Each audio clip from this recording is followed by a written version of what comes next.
It's not such a problem. In fact, it's good for you and me. साथियों शुरू करें। राहुल जी आपको संबोधित करेंगे, उसके बाद में 3-4 सवाल लेंगे। आधे घंटे या 35 मिनट का समय है हमारे पास, तो मैं राहुल जी से गुजारिश करूंगा कि अब शुरुआत करें। धन्यवाद जयराम जी। कल प्रधानमंत्री जी ने पार्लियामेंट में 2 घंटे, शायद 2 घंटे 13 मिनट, 2 घंटे 13 मिनट भाषण किया। उसमें अंत में 2 मिनट उन्होंने मणिपुर की बात की।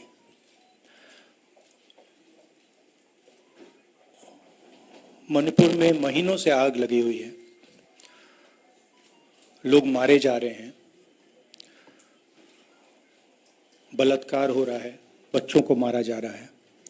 और अगर आपने देखा होगा कल, तो प्रधानमंत्री हंस हंस के बोल रहे थे, मुस्कुरा रहे थे, जोक्स क्रैक कर रहे थे, हंस रहे थे। ये उनको शोभा नहीं देता है।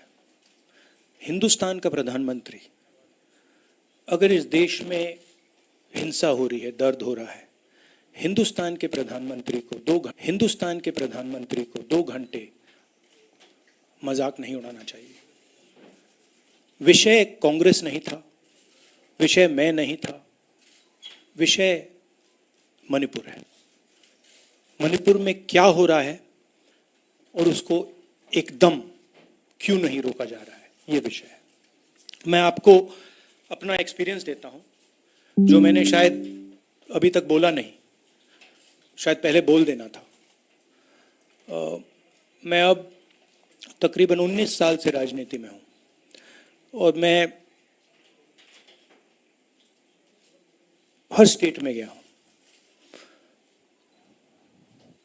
बाढ़ आए, तूफान आए, सुनामी आई थी, हिंसा होती है, हम जाते हैं।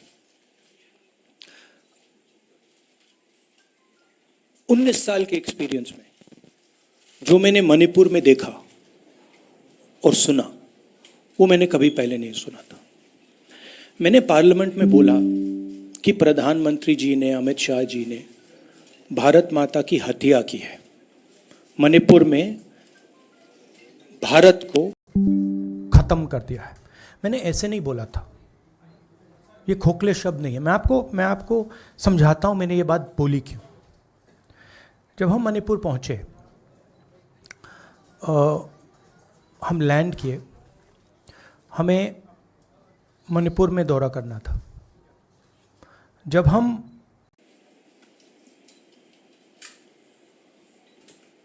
मेटे एरिया में गए, हमें साफ कहा गया था कि अगर आपकी सिक्योरिटी डिटेल में कोई भी कुकी होगा, उसको आप यहां मत लाइए क्योंकि हम उसको मार देंगे।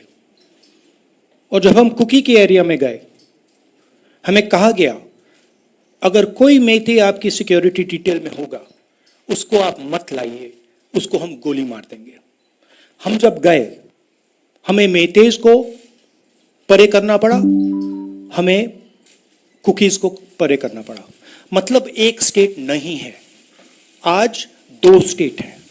स्टेट की हत्या कर दी गई है और उसको चीर दिया गया है। इसलिए मैंने बोला हिंदुस्तान की हत्या मणिपुर में बीजेपी ने कर दी है। और जब मैंने कल प्रधानमंत्री को देखा हंसते हुए, मजाक उड़ाते हुए, मैं समझ नहीं पा रहा था कि हिंदुस्तान का प्रधानमंत्री इस प्रकार से कैसे बोल सकता है। प्रधानमंत्री को यह पता नहीं लग रहा है कि हमारे देश में क्या हो रहा है। छोड़िए, नहीं जाना चाहते हैं, उसके भी कारण हैं, शायद मैं बता नहीं सकता हूं आपको, उसके कारण हैं। मगर अगर जा नहीं सकते हैं तो मणिपुर के बारे में बोले तो। हिंदुस्तान की आर्मी आप सब जानते हो, सेना को आप जानते हो, जो मणिपुर में हो रहा है, हिंदुस्तान की सेना उसको 2 दिन में रोक सकती है, 3 दिन नहीं लगेंगे। अगर हिंदुस्तान की आर्मी को कहा गया कि यह तमाशा बंद करो, 2 दिन में यह तमाशा ड्रामा बंद हो जाएगा। प्रधानमंत्री मणिपुर को जलाना चाहते हैं, आग बुझाना नहीं चाहते हैं, यह है सच्चाई। अब आप अपने सवाल पूछिए। Would you like me to say it in English? I watched the Prime Minister of India yesterday speaking for 2 hours, laughing, joking, लगाing naras in the parliament. The Prime Minister would say one line and the entire BJP would shout another nara. You know, the Prime Minister seems to have forgotten that the state of Manipur is on fire and has been on fire for 4 months. Women and children are dying over there. People are being murdered. Women are being molested, are being raped. And the Prime Minister of India is sitting in the middle of the parliament, shamelessly laughing. This is not about Rahul Gandhi. This is not about the Congress party. This is not about the opposition. This is about India. It's about our country. A state has been decimated. It has been destroyed. It does not exist anymore. And it has happened because of the politics of the BJP. Divide and rule and burn. That is why in my speech I said, Bharat Mata has been murdered in Manipur. It's very interesting. For the first time, the words Bharat Mata have been expunged from the parliament. It's an insult to those words. Whatever I said that is wrong. I have said Bharat Mata, which is an idea, which is the idea of India, where everybody lives peacefully, harmoniously, with affection, has been killed in Manipur. It's a fact. So, the word itself now cannot be spoken by the people of India. We cannot say Bharat Mata in parliament.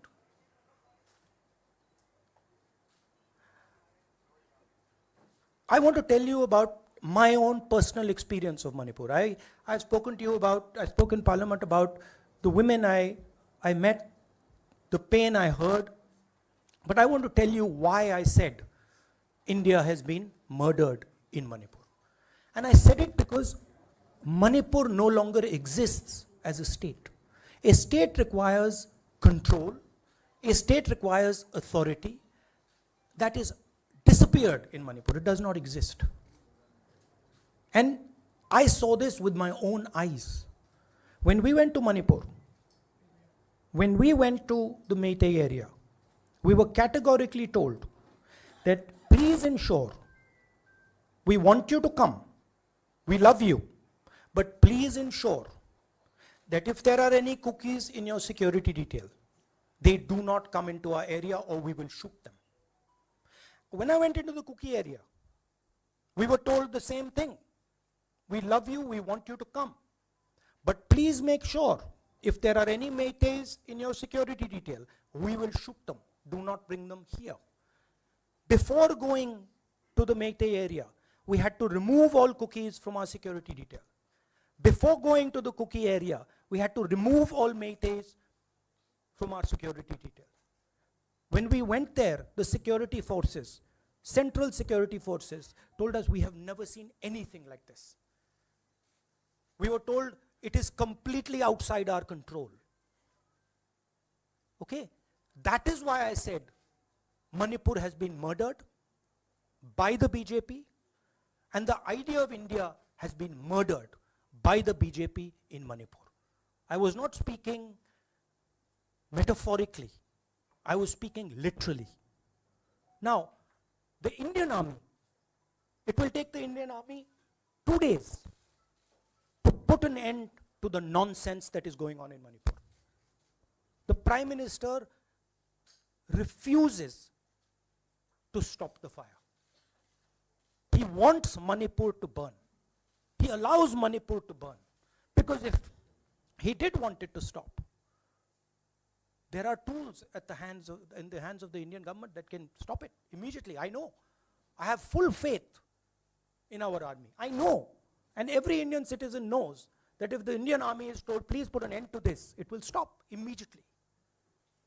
There are reasons for the PM not being able to go to Manipur. I'm aware of those reasons. I don't want to say them publicly. But there are clear reasons as to why the Prime Minister is not going there. That is why we wanted the Prime Minister to speak in Parliament. That is why we wanted Manipur to be on the agenda in Parliament. And what did the Prime Minister do? He ridiculed the state. He ridiculed the women of the state.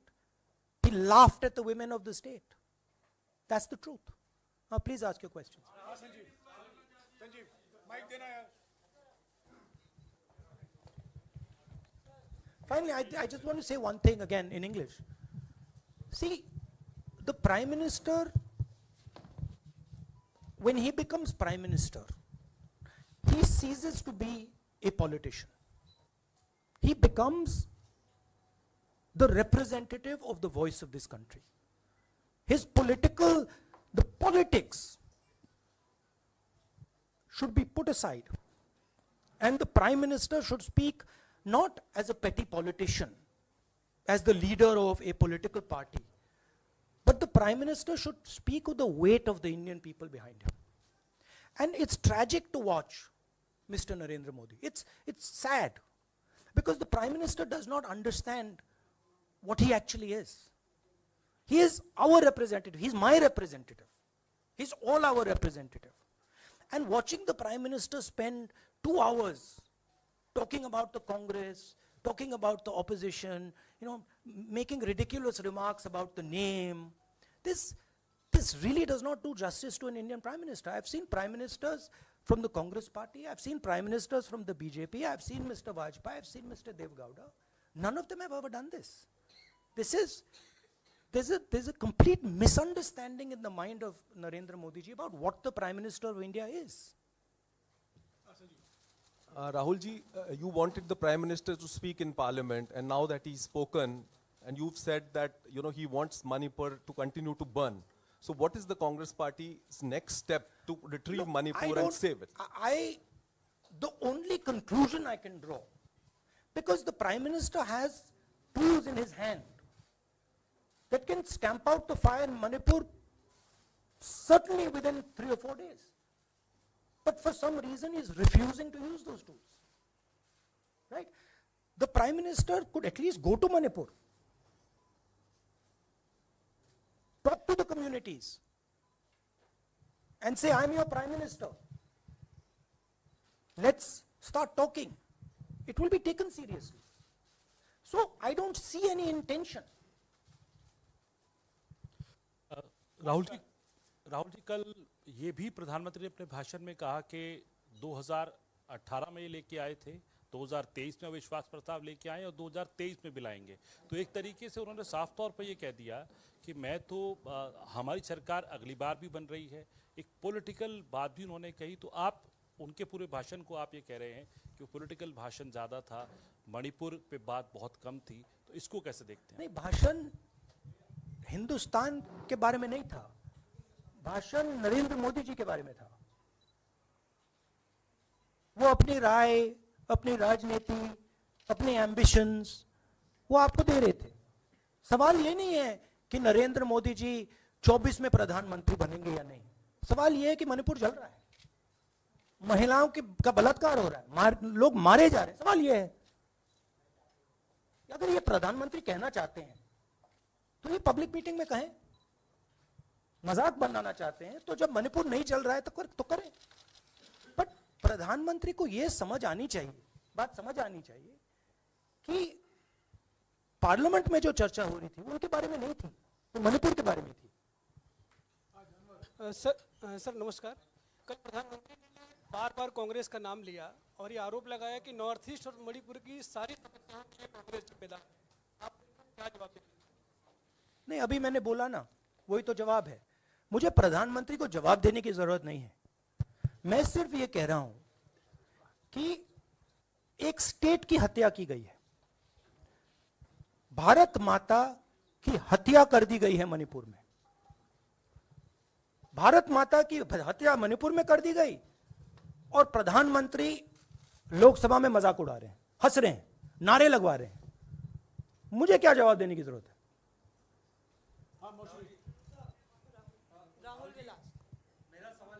एक minute मोहित, order से please. Mr. Gandhi, you waxed eloquent. Rahul, आपने बोला कि प्रधानमंत्री ने बोला सदन में कि गृह मंत्री अमित शाह ने विस्तार से जवाब दे दिया। अमित शाह साहब ये कहते हैं कि मणिपुर के सीएम को हटाने की जरूरत इसलिए नहीं है क्योंकि उन्होंने हमारी पूरी बात सुनी और वो कभी भी कोई, हमने डीजीपी चेंज किया, डीजीपी चेंज कर दिया, उन्होंने जो भी प्रशासनिक व्यवस्था हम चेंज करना चाहते थे, इसलिए मणिपुर सीएम को हटाने की मणिपुर कोई सीएम, जरूरत नहीं। जब मैं मणिपुर गया, मणिपुर सीएम ने जो मणिपुर में हजारों वेपन्स जो लूटे गए, वो मणिपुर सीएम के नीचे ही हुआ। तो क्या अमित शाह चाहते थे कि ये हजारों वेपन्स लूटे जाएं?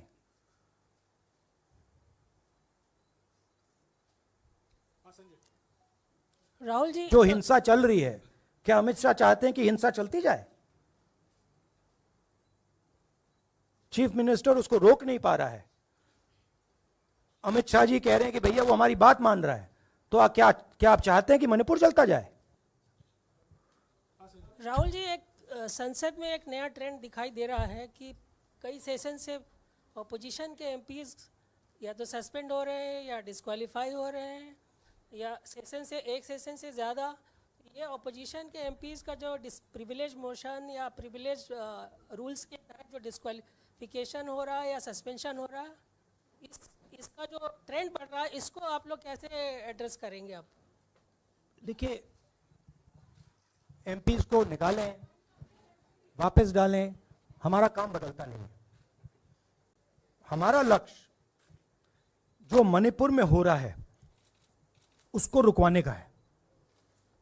जो भी औजार हमारे हाथों में है, उस हिंसा को रुकवाने के लिए उनका हम प्रयोग कर रहे हैं और करेंगे।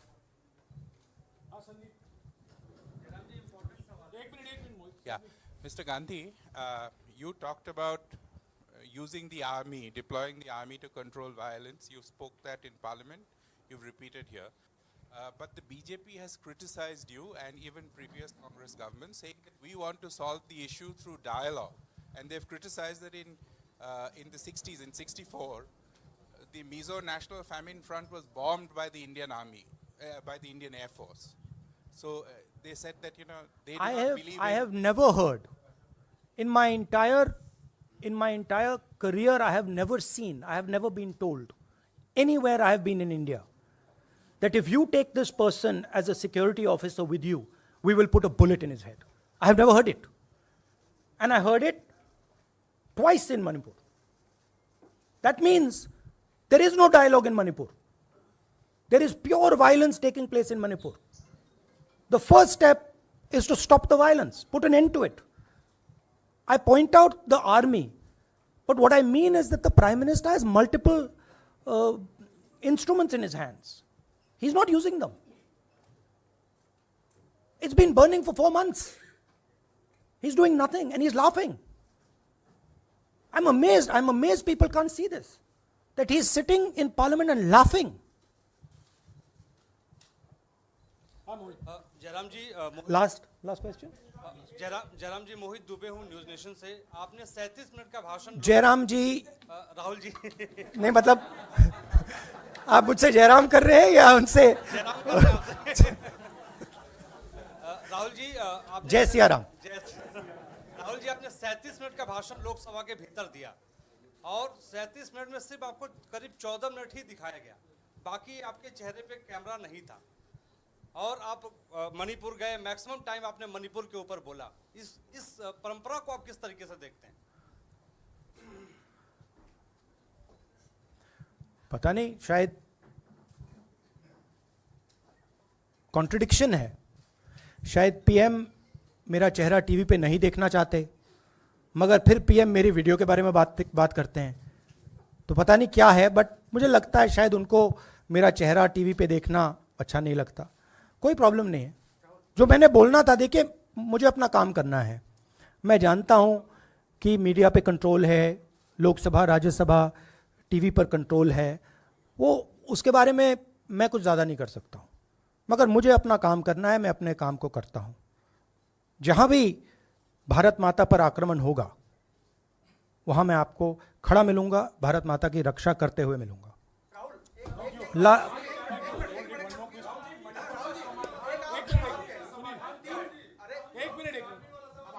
हाँ, okay, last question, brother. The Supreme Court has already said what it has in terms of a constitutional breakdown, as well as now, you are asking for the army. Do you believe that Article 356 is the only way out? Or I'm not asking for anything. Please don't misunderstand. It is not my place to decide which tool the Prime Minister can use, which instrument he should use.